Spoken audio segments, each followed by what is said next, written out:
Your immigration status does not define your financial future, but your actions do.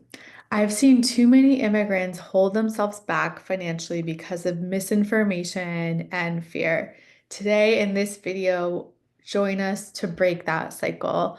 My name is Adina. I am an immigration attorney and accredited financial counselor and the co-founder of Immigrant Finance. In this video, I'm going to walk you through a simple, structured plan so that you can learn how to build financial stability and take control of your future with some easy steps that will really move the needle forward.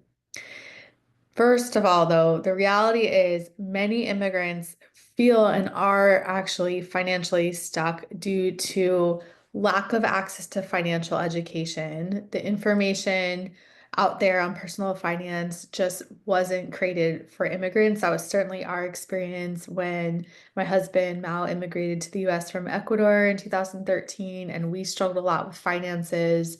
I could not find any information about how immigrants can navigate the financial system. So if you're in that situation, we've been there. That's exactly why we created Immigrant Finance, and you're not alone. We're here to help, and we have an amazing community of people that are here to support you. Another reason that immigrants are often financially stuck is because of fear of making mistakes, which is such a valid concern, especially if you're worried about causing an immigration problem or, not understanding how the system works and not knowing whether, pursuing your financial options is going to cause a problem with you losing money or immigration wise is very understandable. But this is a big reason many people stay stuck rather than figuring out what are the safe and secure options available for them to grow their money and be on a path for building wealth.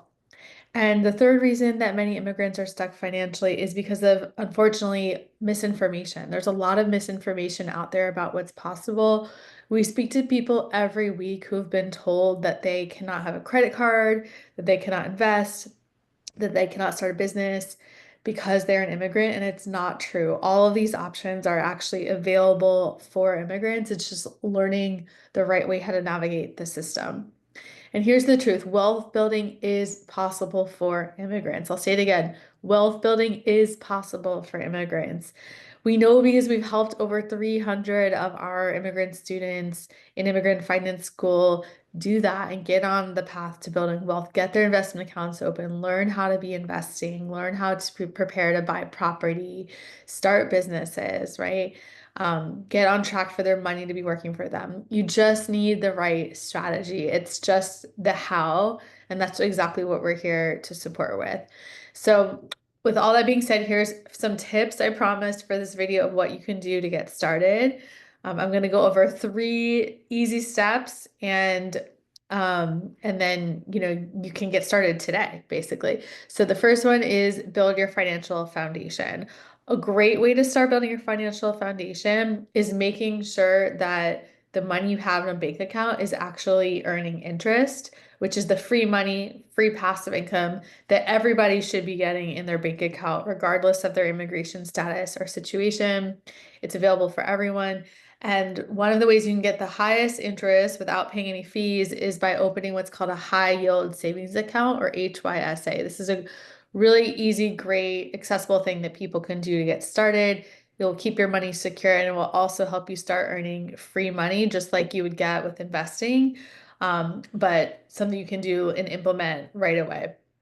Another thing you can do to build financial foundation is to start tracking your income and expenses and learning techniques and strategies and systems to manage your money so that there's actually a plan how to get to the goals that you have. Starting from breaking that gap between now and where you want to be. How do you do that? It's by having a plan, it's having strategies. Things like goal-driven budgeting can be extremely powerful so that you know how you can make sure you're investing every month to take advantage of growing your money in the market, for example. And here is the second step of what you could do is to start investing, even if it's a small amount. Well, there's a lot of people who've been told they need to have a lot of money saved to start investing. Not true. You can start with as little as $1 at a time.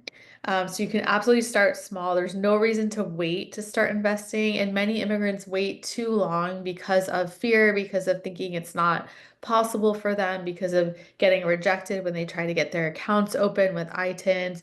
Don't let that buy you. Don't let that be you, right? Get the support you need. We're here to support you. We also just recently started certifying other financial professionals to learn immigrant finances that we can refer people to you. So these are all ways you can get started and just with $1 at a time, get that account open, know that you can do it, and get on track to learn how the system works. Because the number one way that you make money and build wealth in the investing system is actually time. It's not about how much money you have, it's about how much time you have for that money to grow.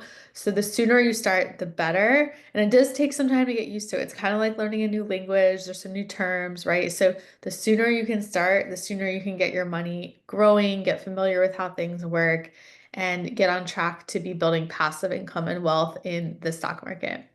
Another thing you can do under the second step with investing is to open a retirement account, because what that's going to do is help you reduce taxes on your investments. That means that you give less of the money you've earned that you've grown in the stock market for free to the government, right? You can do that through tax strategy, through tax advantaged accounts. And with also using tools like index funds to be able to make a simple approach to investing that's going to lower risk. That's called diversification, and allow you to grow your money while reducing taxes so you can earn more of that hard-earned money that's working for you in the stock market. And the third step is to build credit for long-term wealth. Credit is not just a credit score, it's actually leverage. The credit score alone does not help you build wealth. It's learning how to leverage credit so that you can get better financial opportunities, right? Things like loans, mortgages, right? Business funding to scale business, right? You're gonna be more likely to be eligible for those types of financial opportunities and also to get a better deal, to get a lower interest rate, so you pay less interest if you start building credit. So that is again something that we are here to help with.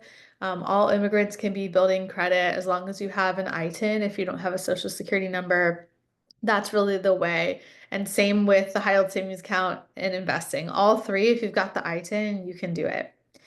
And so you don't have to do this alone. We're here to support you. We have an amazing free community group that we would love to invite you to join over at immigrantfinance.com/community. We'll drop the link below in the show notes as well. And we'd love to hear from you. Share with us in the comments, what's the biggest financial myth that you've heard about immigrants and money? Let's bust it together. Let's educate each other. Let's help get the word out about what is actually true and available for immigrants. And we will see you in the next episode. Thank you for taking the time to listen. Bye for now.